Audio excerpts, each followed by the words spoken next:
Hello and welcome back dear friends at Lit ECT YouTube channel. आज का video हमारा दोस्तों है ऑन स्टाइल। ये ऐसे जो जोनाथन स्विफ्ट के द्वारा लिखा गया है। We will discuss the main points, the summary of this essay और समझने की कोशिश करेंगे जोनाथन स्विफ्ट इस एसे में स्टाइल के बारे में क्या कह रहे हैं। तो स्टार्ट करते हैं हमारा वीडियो एक ब्रीफ इंट्रोडक्शन से जोनाथन स्विफ्ट के बारे में।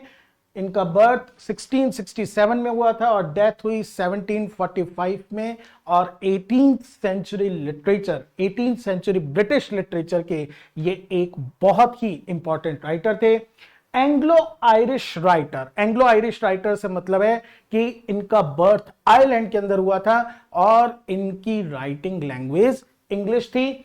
He was a satirist. Satirist एक ऐसा राइटर होता है जो व्यंग्यात्मक शैली के अंदर, सटायरिकल स्टाइल के अंदर एक्सपोज करने की कोशिश करता है, रिवील करने की कोशिश करता है सोसाइटी की, ह्यूमन बींग्स की, हमारी सिविलाइजेशन की जितनी भी वीकनेस होती हैं, कमजोरियां होती हैं, करप्शन होता है, उनके ऊपर वो अटैक करता है। एसेइस्ट बिकॉज देखिए Swift has written fictional work, उन्होंने नॉवल भी लिखे हैं, उन्होंने बहुत सारे एलेगोरिकल वर्क्स लिखे हैं, लेकिन साथ ही में एसेइस्ट भी लिखे।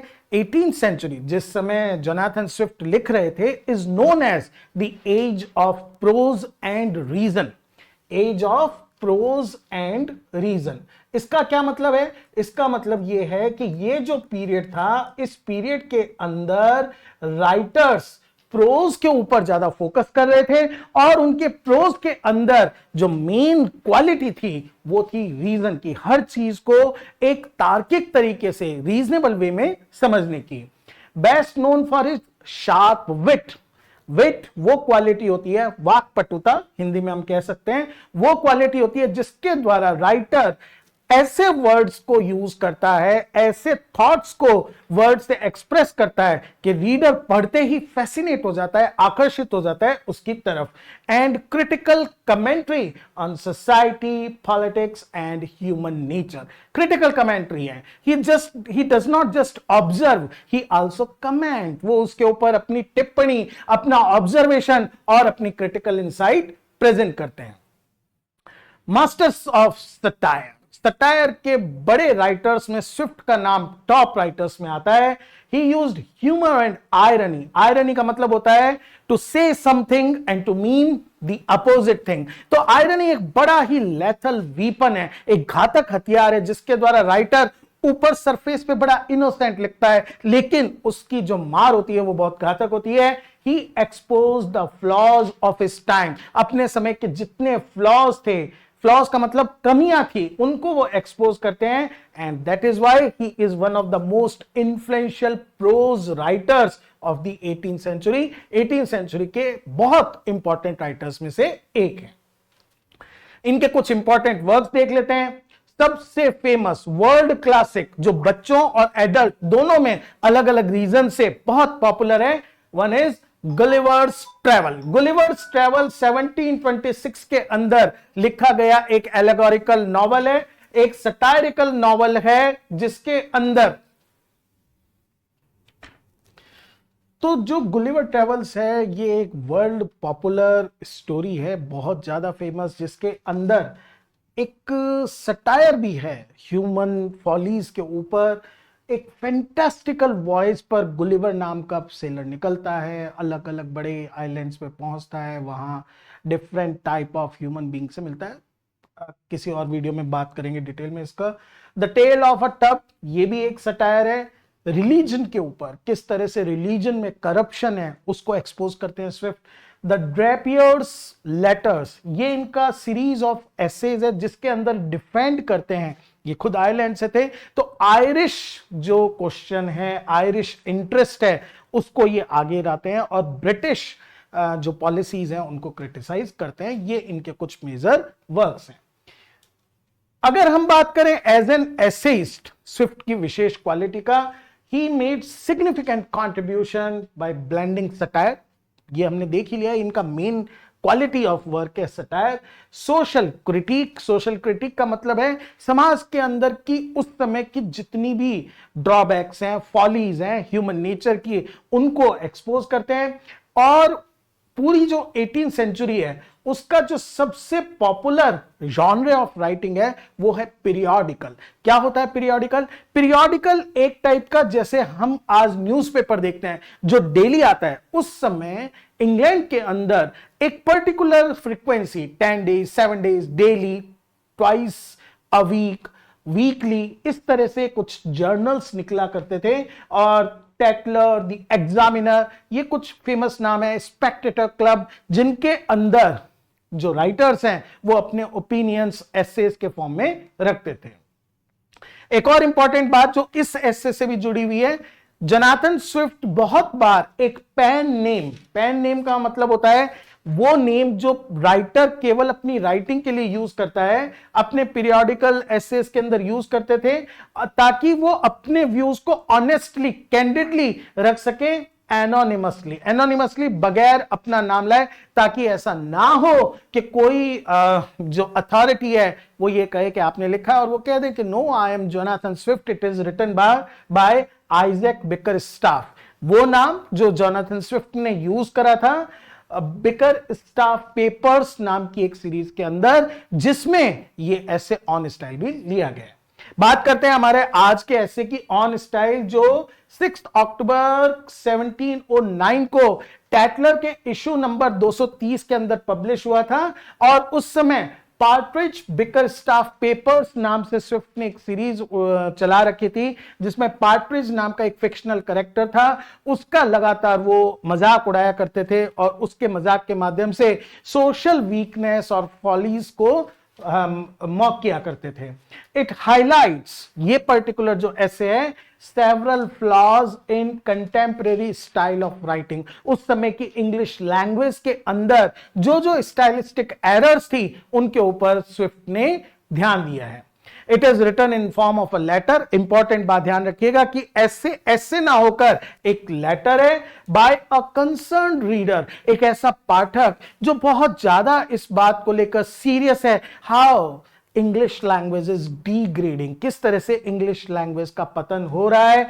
और उसने ये लेटर लिखा है एडिटर को। ये ऐसे पॉइंट आउट करता है व्हाट आर द कॉजेज, क्या कारण है, पॉसिबल रेमेडी, और क्या इलाज हो सकता है उस करप्शन का जो इंग्लिश लैंग्वेज में आ गया है। चलिए मेन पॉइंट्स ऐसे के देखते हैं। द एसे ओपन्स, जो राइटर है बिकरस्टाफ जो हम मान सकते हैं, वो मेंशन करते हैं कि ही रिसीव्ड अ लेटर, उनको एक पत्र प्राप्त हुआ जिसके अंदर हाईलाइट की गई, पत्र लेखक ने हाईलाइट करा मेजर वाइड स्प्रेड प्रॉब्लम्स, जो किसी एक सेक्शन में नहीं, पूरे जो लिटरेरी राइटर्स हैं या जो राइटर्स हैं उनके अंदर पाई जाती है in the world of writing, लेखन की दुनिया के अंदर। और प्रीवियसली ओवरलुक्ड, जनरली जो क्रिटिक्स हैं, जो स्कॉलर्स हैं, वो हमेशा क्या करते हैं, अटेंशन देते रहते हैं और पिन पॉइंट करते रहते हैं, लेकिन इन एरर्स को ओवरलुक कर दिया गया, इग्नोर कर दिया गया है। According to this letter, there is a busy scene का मतलब इतनी ज्यादा एरर्स हैं, भरी हुई हैं mistakes, that have become very common, जो बहुत कॉमन हो गई है, and will need effort, और बड़ा प्रयास करना पड़ेगा उनको करेक्ट करने के लिए।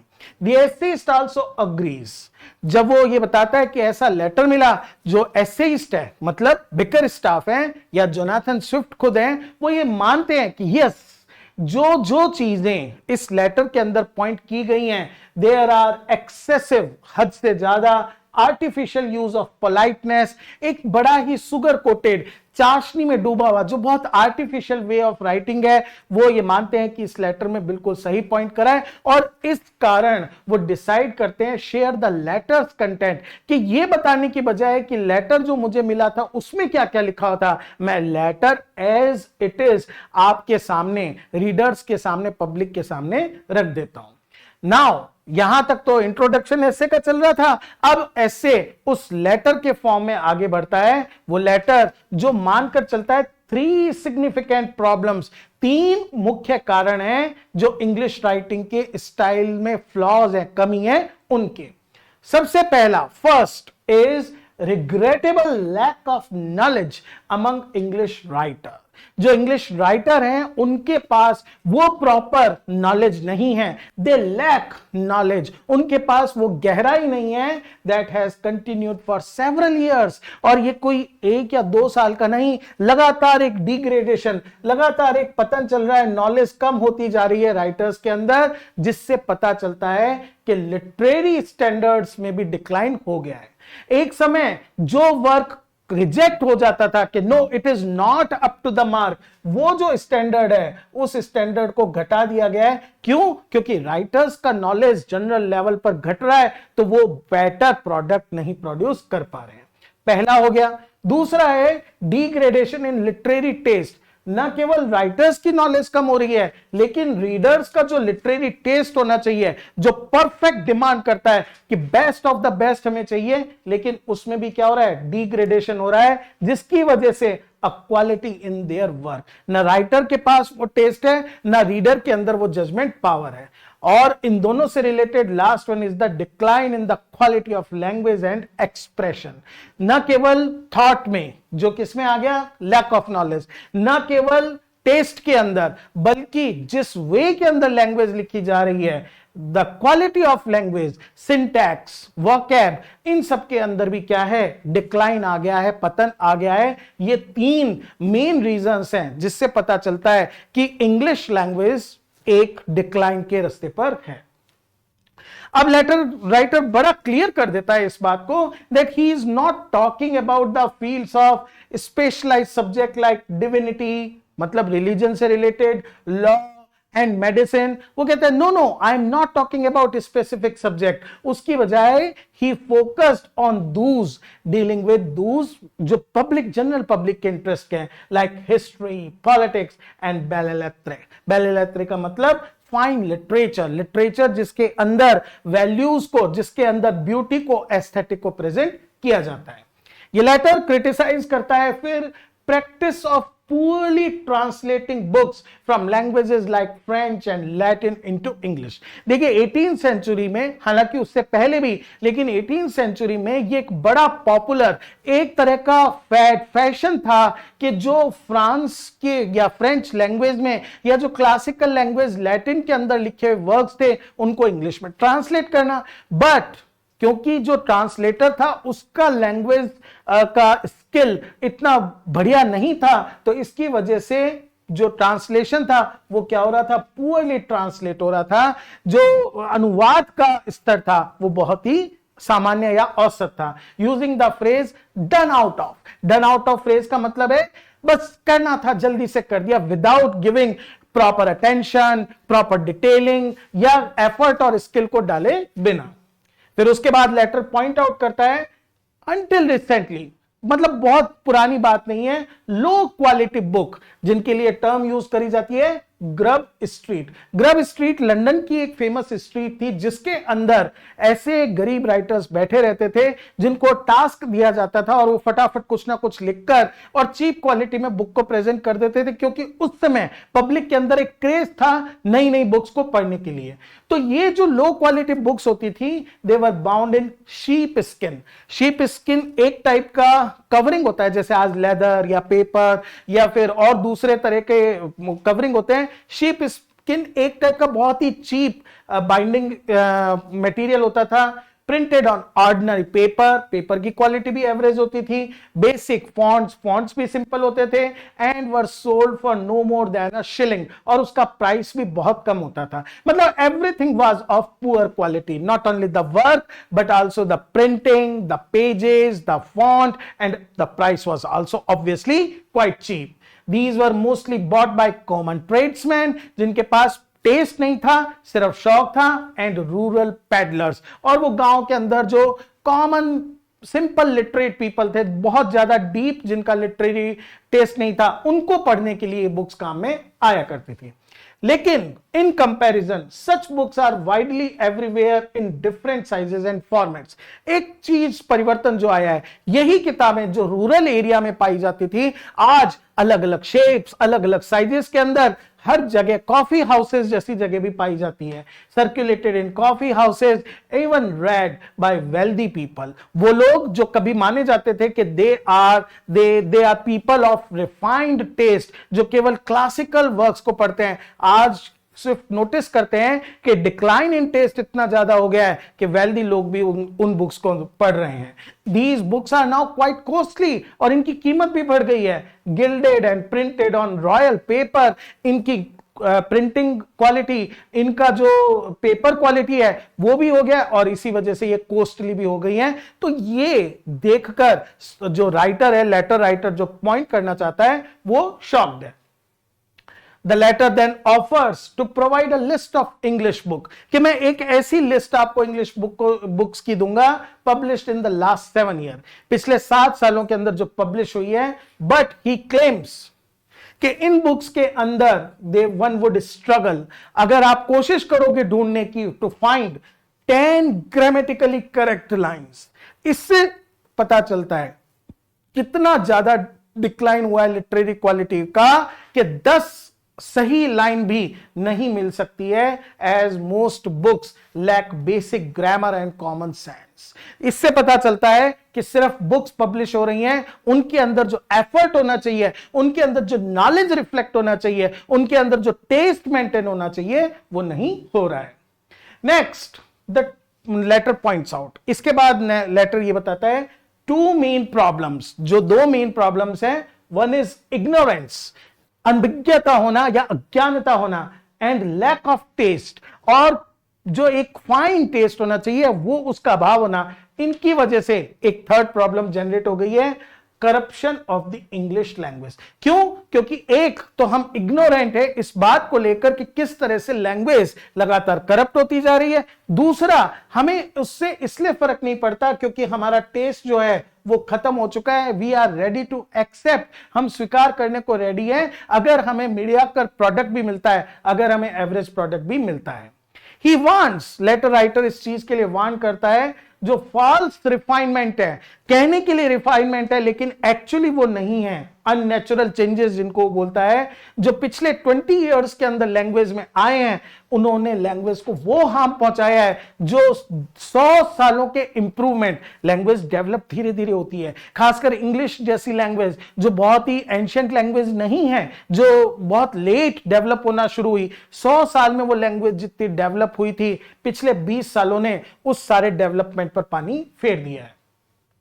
तो ये बताने के बजाय कि कौन कौन सी वो एरर्स हैं, उनको लिस्ट करने के बजाय लेटर प्रोवाइड्स एन एग्जांपल कि किस तरह से poorly written letter to illustrate the paper. मतलब लेटर के अंदर एक और लेटर का रेफरेंस वो देते हैं, this letter is full of examples of corrupted language.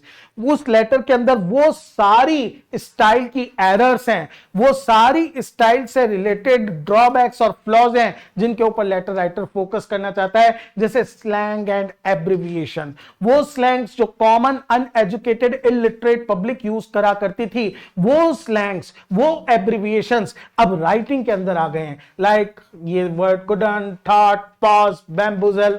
इसी तरह से improper grammar and spelling like गिमसेल्फ, इनकॉग, बेंटर्ड, जो एक्चुअली ग्रामेटिकली रॉन्ग है, उनका यूज बढ़ता जा रहा है। Unrefined expression, the jacks of that kidney got the hips, जिनका कोई सेंस नहीं है, जिनका टेस्ट नहीं है, उन चीजों में लगातार फ्रीक्वेंटली बढ़ता जा रहा है। How careless and informal English has become. Informal का मतलब है वो लैंग्वेज जो आप किसी अपने फ्रेंड्स, अपने फैमिली के साथ यूज करते हैं, लेकिन जो एकेडमिक इंग्लिश नहीं होती, जो लिटरेरी इंग्लिश नहीं होती, लेकिन लैंग्वेज धीरे धीरे इनफॉर्मेलिटी की तरफ बढ़ती जा रही है। Even educated people are using incorrect and undignified language. वो लोग ऐसी लैंग्वेज यूज कर रहे हैं जो इनकरेक्ट है और इनडिग्निफाइड है।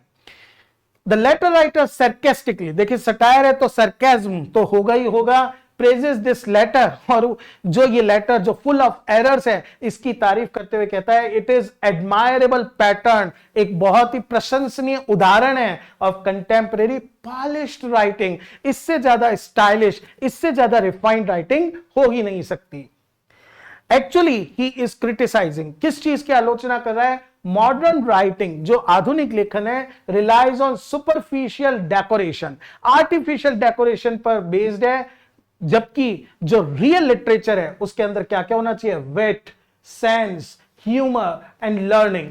ये क्वालिटी जो कभी एसेंशियल मानी जाती थी, अनिवार्य मानी जाती थी, उनको तो हटा दिया गया है, उसकी जगह सुपरफिशियल डेकोरेशन से काम चलाया जाता है।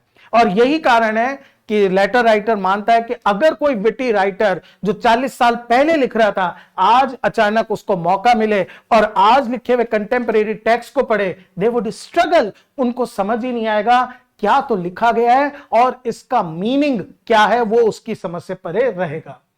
तो वापिस से वो कुछ एरर्स बताता है जो इनमें पाई जाती है। The frequent but unnecessary breaks at the end of sentences serving no clear purpose. एक सेंटेंस के अंदर किस तरह से ब्रेक आ जाता है, जबकि एक फ्लो होना चाहिए स्मूथ, और उसका कोई पर्टिकुलर रीजन और सेंस नहीं होता।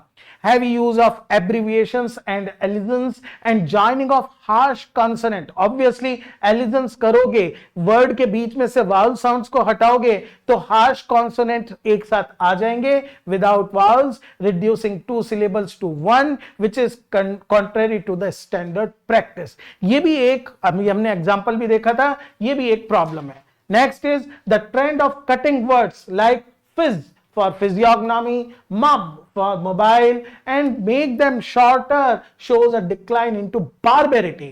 कैसे barbarity या बर्बरता कैसे? Because नदर्न यूरोपियन लैंग्वेजेस जिनको इतना डेवलप नहीं माना जाता, वो क्लिप्ड वर्ड को यूज करती हैं, जबकि फ्रेंच, इंग्लिश जो बड़ी स्वाव लैंग्वेज हैं, जिनके अंदर एक सोफिस्टिकेशन पाया जाता है, उन लैंग्वेजेस के अंदर ये चीज नहीं पाई जाती। ऑथर जो लेटर राइटर है कंपेयर करता है इस ट्रेंड को an owl fattening mice by biting off their legs. जैसे एक उल्लू अगर एक चूहे के पांव काट लेगा तो चूहा इधर उधर दौड़ नहीं पाएगा तो वो मोटा हो जाएगा। ठीक इसी तरह से प्रिवेंट वर्ड्स फ्रॉम एस्केपिंग, अगर वर्ड छोटा आप कर दोगे तो वो भाग नहीं पाएगा, लेकिन जैसे एक चूहा बिना पांव का अनडिजायरेबल है, उसी तरह से एक वर्ड जिसको क्लिप कर दिया गया है वो अनडिजायरेबल होता है। Then he says some words are partially shortened, जैसे incog for incognito, and the writer jokes soon it may be reduced from incog to ink, and then language become even more absurd. So he is totally against this practice of mercilessly cutting a word into a shorter word. The writer then ironically claims, क्या claim करता है? Peace would save words. अगर दुनिया में शांति आ जाए तो शब्द भी शायद बच जाए, वर्ड्स के साथ भी जाती नहीं हो। कैसे? इट सेव्स लाइव्स, जैसे पीस जो है सैनिकों की जिंदगी या कॉमन लोगों की जिंदगी बचाता है। कारण क्या है? War has introduced long and complex words like speculation, communication. ये वॉर टाइम में यूज होने वाले वर्ड्स लैंग्वेज को और लेंदी बना रहे हैं। द नेक्स्ट नोटिसेबल रिफाइनमेंट, एक और आयरनी का यूज कि बड़ा रिफाइनमेंट हुआ है, सुधार हुआ है, letter writer talks about is the use of newly invented word, नए नए शब्द, वर्ड, सर्टेन विटी इंडिविजुअल्स जिनका वापिस से कोई सेंस नहीं है। Banter, bamboozle, country put, some of the examples show how some are still gaining popularity. कुछ तो क्या हो चुके हैं? Already widely accepted. They have become part and parcel of everyday literary language. और कुछ ऐसे वर्ड्स हैं जो अभी अभी इंट्रोड्यूस किए गए हैं और जल्दी पॉपुलर हो जाएगा। Then letter writer says for years, सालों तक मैंने कोशिश करी कि प्रिवेंट करूं मॉब, बेंटर जैसे टर्म्स को स्प्रेड होने से, लोगों को बताऊं कि no, they are not, these are not the correct words, not this use is incorrect. He failed because many people use them, क्योंकि कोई एक नहीं बहुत यूज कर रहे थे, and even those who promised to help, जिन्होंने ये प्रॉमिस करा था कि हम इसके स्प्रेड को रोकने में हेल्प करेंगे, they even did not support him. The letter mentioned some specific phrases which were initially acceptable have become overused and lost their values. Cliche अपन इसको बोलते हैं, बार बार उन टर्म्स को, फ्रेजेस को यूज करना जिससे उनकी नॉवेल्टी और यूज खत्म हो गया. He decides not to highlight these phrases. मैं इनके बारे में और ज्यादा चर्चा नहीं करूंगा. Their overuse has already made them evident to readers. क्योंकि आपने खुद ने लेटर में देख लिया होगा, रीडर्स को पता है कि कौन से वो फ्रेज हैं जिनको बार बार यूज करने से वो स्टेल या फिर बिल्कुल इनइफेक्टिव हो गए हैं. अब ये सारी प्रॉब्लम्स और उसके कारण बताने के बाद लेटर राइटर अर्ज करता है, रिक्वेस्ट करता है एडिटर को कि आपका ये टास्क है, रेस्पॉन्सिबिलिटी है to work for the correction of false refinement in the English style. किसी तरह से इसमें हेल्प करें. ही सजेस्ट फर्स्ट कि पहला काम क्या हो सकता है, try to reason people into thinking. लोगों को तर्क दें एंड परसुएड करें कि वो सही इंग्लिश का यूज करें, इनकरेक्ट इंग्लिश को यूज ना करें. बट इफ दैट फेल्स, लेकिन अगर बाई चांस लोग रीजन मानने को तैयार ना हो, authority should create an annual index. एक वार्षिक सारणी बनाए, एक इंडेक्स बनाए, एक टेबल ऑफ वर्ड्स बनाए to remove offensive words and phrases. इसका एक्चुअली में ये जो रेफरेंस है, जो चर्च है वो हर साल एक बुक्स की लिस्ट बनाती है, जिन बुक्स को वो मान के चलती हैं they are against religion and they should be censored. ठीक उसी तरह से एक एडिटर को ऐसी लिस्ट बनानी चाहिए, एक अथॉरिटी को लिस्ट बनानी चाहिए कि ये वर्ड्स लैंग्वेज के लिए ऑफेंसिव है. ये एक्सक्यूज देना कि लोग जैसा बोलते हैं वैसे ही वो उसकी स्पेलिंग बना लें, वो भी लेटर राइटर क्रिटिसाइज करता है, because it is a weak standard. क्योंकि सबका जो लैंग्वेज का बोलने का तरीका है अलग अलग है, and depending on the whims, ये विम पे डिपेंड करता है, सनक पर डिपेंड करता है फैशनेबल इंडिविजुअल्स का who alter words like clothing styles. जैसे वो अपने मन माफिक कपड़े पहन सकते हैं, that's okay, that's their personal choice. लेकिन अगर वर्ड को वो जैसे बोलते हैं वही उसकी स्पेलिंग बनाएंगे, there will not be one standard spelling, there will be different spellings. The letter writer wishes, वो ये उम्मीद करता है दीज इंडिविजुअल जो फैशनेबल हैं यूज फ्यूअर वर्ड्स. भगवान वो कम शब्द यूज करें एंड मोर सिलेबल, और जितने कम शब्द यूज करें वो बड़े सिलेबल्स, मतलब ज्यादा बड़े हों. Promoting clarity over brevity. Brevity का मतलब होता है ब्रीफ में, संक्षिप्त में. तो वो कह रहा है कि छोटे छोटे वर्ड्स जो बहुत काट कर क्लिप करके बोलते हैं, उसकी बजाय वो क्लैरिटी से अपनी बात रख सकें. The author requests guidance for young university educated church readers. University से एजुकेट होकर जो चर्च के अंदर आए हैं, जो क्योंकि यूनिवर्सिटी से पढ़कर आए हैं, they are influenced by town politeness. Town में जो एटिकेट्स, मैनर्स, रिफाइनमेंट होते हैं, उनको वो अडॉप्ट करना चाहते हैं. और प्रेयर बुक जो बहुत ही सिंपल रस्टिक लैंग्वेज में लिखी हुई है, वही चाहते हैं ये सिंपल शब्द हटाकर इनकी जगह क्या यूज किया जाए, बहुत ही नए स्टाइलिस्टिक वर्ड्स यूज किए जाए, ताकि ऐसा ना हो कि जब वो सिंपल लैंग्वेज में प्रेयर बोलें तो उनको ओल्ड फैशन माना जाए. तो वो सिटी लैंग्वेज को प्रेयर बुक्स में यूज करना चाहते हैं, लेकिन ऐसा करने से राइटर का मानना है it will make their speech ridiculous. Instead, इसकी बजाय लेटर राइटर क्या कहता है कि simplicity as the best ornament in life. जो सिंप्लिसिटी है वो सबसे अच्छा गहना इस जीवन के अंदर. Referencing the Latin phrase simplex munditiis. Simplex munditiis का मतलब एलिगेंट सिंप्लिसिटी. जो सिंप्लिसिटी है, सादगी है, उसी के अंदर एलिगेंस होता है. Used in architecture, fashion and wit by the politer ages. हमेशा जो एजेस मोर सिविलाइज्ड रही हैं, उन्होंने सिंप्लिसिटी को ही सबसे बड़ा ऑर्नामेंट माना है.